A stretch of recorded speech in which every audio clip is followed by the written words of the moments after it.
आज हम चर्चा करते हैं थर्मोडायनेमिक्स, ऊष्मागतिकी।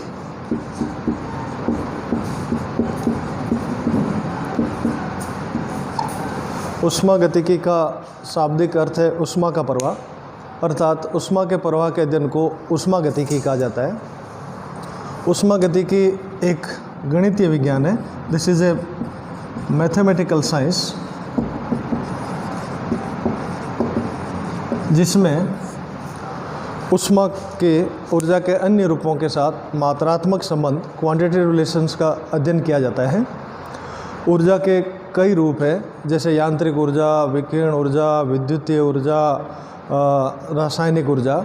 इनका एक दूसरे में और ऊष्मा में परिवर्तन किया जा सकता है। इसको एनर्जेटिक्स, ऊर्जा परक्रम कहते हैं। वस्तुतः ऊष्मागतिकी में ऊर्जा रूपांतरण के इन नियमों का अध्ययन किया जाता है। ये नियम किसी सिद्धांत पर आधारित नहीं है, वरन मनुष्य के युगों से संचित अनुभवों पर आधारित है, लेकिन इनका एक्सपेरिमेंटल वेरिफिकेशन, प्रायोगिक सत्यापन किया जा सकता है। अतः ऊष्मागतिकी को एक एग्जैक्ट साइंस, यथार्थ विज्ञान कहा जाता है। ऊष्मागतिकी की एक शाखा है रासायनिक ऊष्मागतिकी, जिसमें रासायनिक पदार्थों के भौतिक रूपांतरणों और रासायनिक परिवर्तनों के दौरान होने वाले ऊर्जा परिवर्तनों का अध्ययन किया जाता है। अब हम आगे बढ़ते हैं कि ऊष्मागतिकी में क्या है। तो ऊष्मागतिकी वस्तुतः ऊष्मा के प्रवाह का अध्ययन है। ऊष्मा ऊर्जा का ही एक रूप है। ऊष्मा को ऊर्जा में परिवर्तित किया जा सकता है। जो भी ऊर्जा के दूसरे रूप है उनको भी ऊष्मा में परिवर्तित किया जा सकता है। ऊर्जा को कैलोरी इसकी इकाई है, और जो कार्य है उसको हम पूरी तरह ऊष्मा में परिवर्तित कर सकते हैं, लेकिन ऊष्मा को पूरी तरह कार्य में परिवर्तित नहीं किया जा सकता। 1840 में जेम्स जूल ने इसका अध्ययन किया और बताया कि यद्यपि कार्य को पूर्णतया ऊष्मा में परिवर्तित किया जा सकता है, लेकिन ऊष्मा को पूर्णतया समतुल्य मात्रा में कार्य में परिवर्तित नहीं किया जा सकता। जेम्स जूल ने बताया कि किसी किए गए कार्य का यांत्रिक परिमाण, मैकेनिकल मैग्नीट्यूड, यांत्रिक परिमाण W उत्पन्न किए गए कार्य में उत्पन्न ऊष्मा के समानुपाती होता है, यानी W is directly proportional to H। यहाँ W किए गए कार्य का यांत्रिक परिमाण है और H उत्पन्न ऊष्मा है। यदि इस समानुपाती के स्थिरांक को हटाया जाए तो हम लिख सकते हैं कि W इक्वल्स JH। यहाँ J समानुपाती स्थिरांक है, जिसे जूल का ऊष्मा का यांत्रिक तुल्यांक, मैकेनिकल इक्विवेलेंट ऑफ हीट कहा जाता है।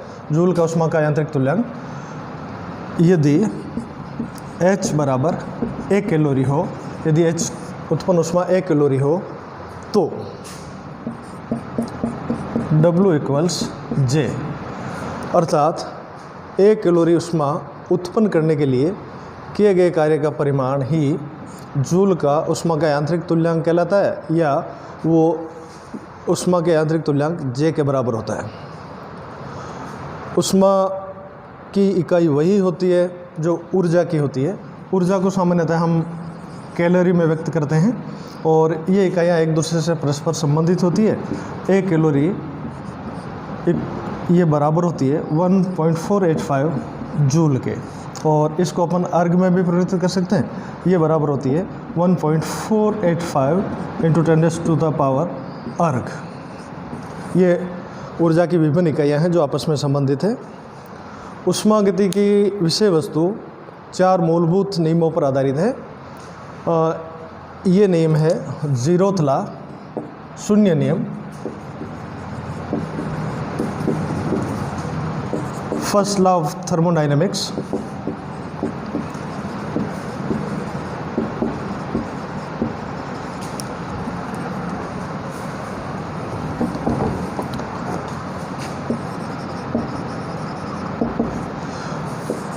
second law of thermodynamics, and fourth is third law of thermodynamics।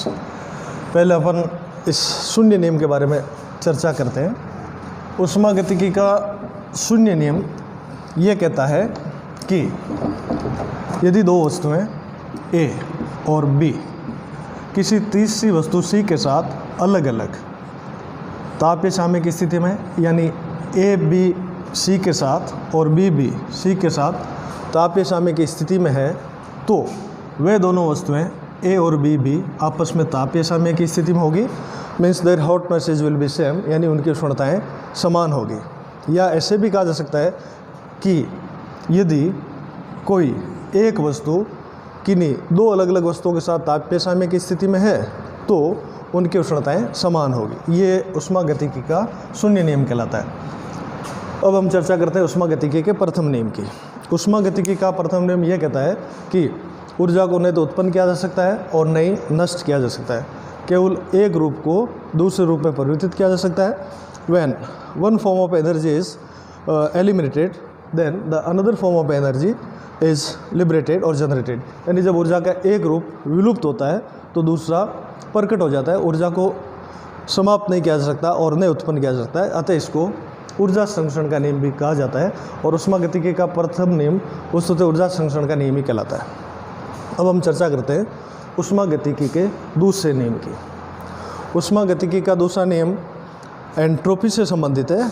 Entropy अस्त व्यवस्था का माप है कि दूसरा नियम यह कहता है कि ब्रह्मांड की एंट्रोपी प्रतिक्षण बढ़ती है। यानी जो भी अपने आप प्रक्रियाएं होती है, जो स्वतः परिवर्तित प्रक्रम होते हैं, उन सब में एंट्रोपी यानी अस्त व्यवस्था में वृद्धि होती है।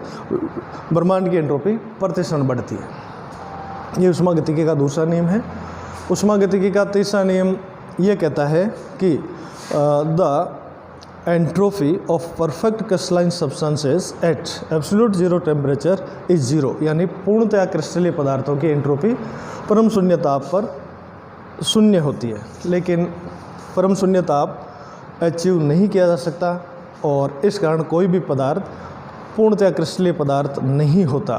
परफेक्ट इसको ऐसे भी कह सकते हैं कि परम शून्य ताप को प्राप्त नहीं किया जा सकता। ये चार नियम है, शून्य नियम, प्रथम नियम, द्वितीय नियम और तृतीय नियम, जिनके ऊपर ऊष्मागतिकी की पूरे जो विषय वस्तु है वो आधारित है।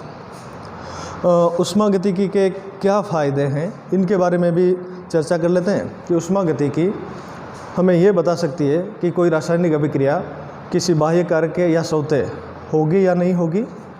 दूसरा, ऊष्मागतिकी ये भी बता सकती है कि किसी अभिक्रिया में साम्य स्थापित होगा या नहीं होगा। और ऊष्मागतिकी से हम विपुल पदार्थ बल्क मैटर का अध्ययन कर सकते हैं और बल्क मैटर के गुणों का अध्ययन कर सकते हैं। और बल्क मैटर के जो गुण होते हैं उनको मैक्रोस्कोपिक प्रॉपर्टीज, स्थूल गुण कहा जाता है। और ये स्थूल गुण है ताप, दाब, आयतन और ऊर्जा, temperature, pressure, volume and energy. इन चार गुणों को स्थूल गुण कहा जाता है, मैक्रोस्कोपिक प्रॉपर्टीज़ कहा जाता है। दूसरा ऊष्मागतिकी का ये फ़ायदा है कि इसकी सहायता से जो रसायन विज्ञान के कुछ मूलभूत नियम है, जैसे राउल का नियम, नश का वितरण नियम, वॉन्ट्रॉफ नियम, गिब्स ऊर्जा नियम, इन नियमों को बहुत आसानी से हम ऊष्मागतिकी की सहायता से व्युत्पन्न कर सकते हैं। यानी इन नियमों को व्युत्पन्न किया जा सकता है। इसके अलावा ऊष्मागतिकी की कुछ सीमाएं भी है और सीमाओं में यह है कि ऊष्मागतिकी ये तो बता सकती है कि रासायनिक साम्य स्थापित होगा या नहीं, लेकिन ये नहीं बता सकती कि इसके स्थापित होने में कितना समय लगेगा, कब स्थापित होगा।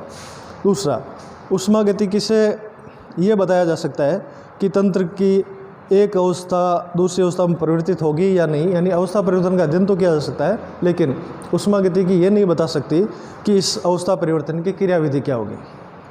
ऊष्मागतिकी की एक और कमी या जिसको हम सीमा कह सकते हैं वो ये है कि ऊष्मागतिकी से केवल हम विपुल पदार्थ, जो मैंने चर्चा की थी बल्क मैटर, उसका अध्ययन कर सकते हैं। ये पदार्थ की संरचना संबंधी आणविक संरचना के बारे में हमें कोई जानकारी नहीं देती। ये ऊष्मागतिकी का एक परिचय था कि ऊष्मागतिकी हमें किस बारे में बताती है।